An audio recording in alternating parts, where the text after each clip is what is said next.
अस्सलाम वालेकुम नाज़रीन, आप देख रहे हैं वॉइस ऑफ नेशन और मैं हूं राजा आकिब यासीन आकिफ। नाज़रीन, पाकिस्तान की अदालती तारीख के बड़े रिमार्क्स सामने आए हैं। जी हां नाज़रीन, पाकिस्तान में पहली बार साबिक आर्मी चीफ, साबिक DGI SI, साबिक DGI SPR को तलब कर लिया गया है।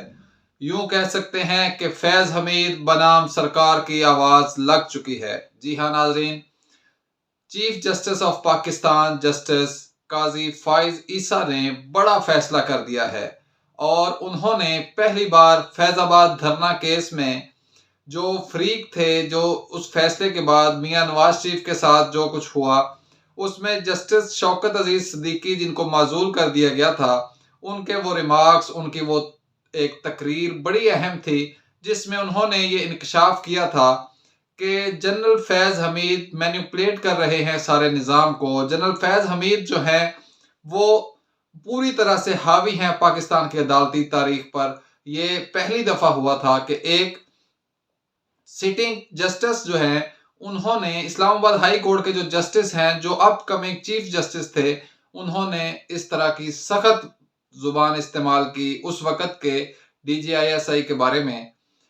उस वक़्त के chief justice Saqib Nisar, chief justice Islamabad high court और दीगर की जो मिली भगत से जस्टिस शौकत अजीज सिद्दीकी को अपने ओहदे से हाथ धोना पड़े, लेकिन किसी ने उनको बोलने की वजह मालूम नहीं की कि वो किस बात पर इतना वावेला कर रहे हैं।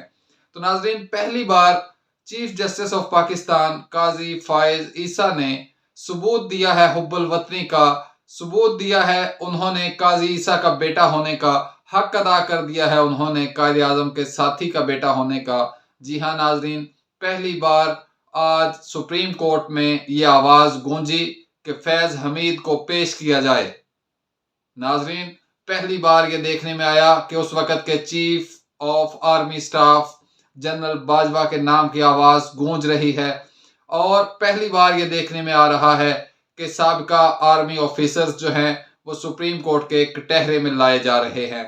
तो नाजरीन, ये एक बहुत मुस्बत तब्दीली है पाकिस्तान के जमहूरी निज़ाम पर, ये एक मुस्बत तब्दीली है और यूं लग रहा है कि जैसे इस्टेब्लिशमेंट समेत तमाम इदारे उन गलतियों का अजाला करना चाहते हैं जो 2017 में उनसे सरजद हुई हैं।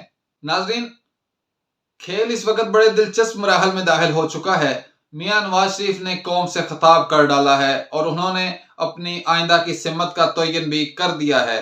उन्होंने बता दिया है कि वो तमाम इदारों को साथ लेकर चलना चाहते हैं। उन्होंने बता दिया है कि वो मुल्क में जमहूरियत की बालादस्ती चाहते हैं और वो ये साबित करना चाहते हैं कि मियां नवाज शरीफ को जो सजा दी गई वो गलत थी और उस सजा का खमियाजा पाकिस्तान की आवाम आज तक भुगत रहे हैं। और ये बात किसी हद तक दुरुस्त भी है, आप भी जानते हैं और मैं भी जानता हूं, लेकिन उस वक़्त जो कुछ हुआ था वो वापस नहीं आ सकता। मियां नवाज शरीफ के साथ जो कुछ हुआ शायद उसका अजाला हो जाए, शायद मुस्लिम लीग नून दोबारा हुकूमत बनाने में कामयाब हो जाए तो वो सीने पे लगे जख्म भूल जाएंगे जब उसका अजाला इस सूरत में हो जाएगा कि उन्हें एक बार फिर से हुकूमत मिल जाएगी।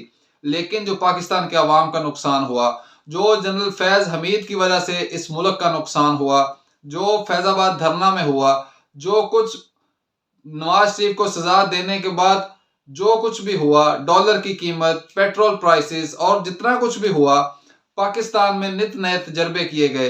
एक मौका पर जस्टिस मंदोखेल ने यह भी सवाल उठाया कि इस सब का बेनिफिशरी कौन था, इस सब का फायदा किसको हुआ।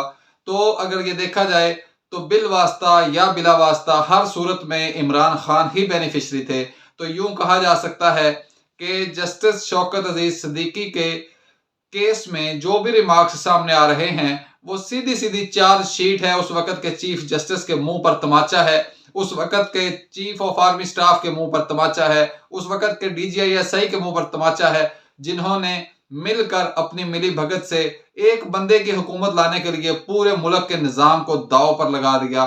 नाजरीन, ये मुल्क तजर्बागार नहीं है। मैं अपनी हर वीडियो में कहता हूँ, खुदारा इसको तजर्बागार मत समझिए, ये तजर्बागार नहीं है, ये 24 करोड़ 26 करोड़ अवाम जीते जागते लोगों का मुल्क है। इस पर नित नए तजर्बे बंद कर दीजिए, अवाम को उनका हक राय दही इस्तेमाल करने दीजिए और किसी एक की खातर किसी दूसरे को जो है वो जलील और रुसवा ना कीजिए। खुदारा इस मुल्क को चलने दीजिए, इसी में सबकी भलाई है।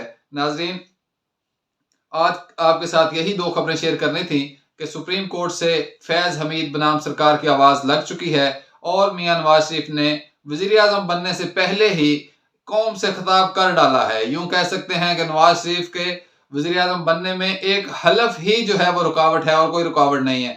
बादियों नजर में मियां नवाज शरीफ वजीर आजम बन चुके हैं।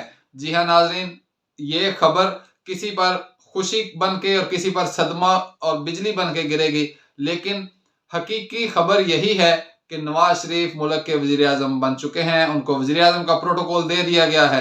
अब कोई कहे मैं नहीं मानता तो वो ना माने, लेकिन हकीकत यह है कि नवाज शरीफ ही इस मुल्क के वजीर आजम होंगे आने वाले 5 सालों के लिए। नाज़रीन, वीडियो अच्छी लगे तो चैनल को सब्सक्राइब जरूर कर दीजिए। इजाजत दीजिए, अल्लाह हाफिज।